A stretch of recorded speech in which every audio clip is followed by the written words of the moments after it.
اهلا بكم حبايب قلبي، كل سنه وانتم طيبين. ان شاء الله النهارده بقى هنعمل احلى فول تدميس في منتهى الجمال، ومش قادره اقول لكم عليه زبده وبقل التكلفه. يلا بقى بينا نسمي بالله ونشوف الجمال ده اتعمل ازاي. بسم الله الرحمن الرحيم، اللهم صل وسلم على سيدنا محمد. انا مستخدمه فول نص كيلو من الفول التدميس او البلدي، عليهم نص كوبايه من الفول المدشوش زي ما انتم شايفين. طبعا انا هغسله كده وارجع لكم تاني. بعد ما غسلته زي ما انتوا شايفين اهوت، انا هغطيه بقى بالميه واسيبه يوم بكامل عشان انقعه، عشان يسهل معايا في التسويه. تمام او كده. بعد ما قعد معايا يوم بطول اهوت وصفيته طبعا، تعالوا بقى اجيب الفوالة. بسم الله الرحمن الرحيم.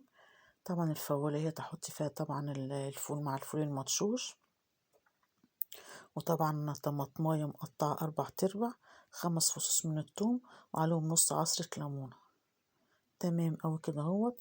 واغطيه بالميه واسيبها طبعا على النار عالية عادي، اديها بس غلوتين، وفي مكون اخير هنحطه مع بعض.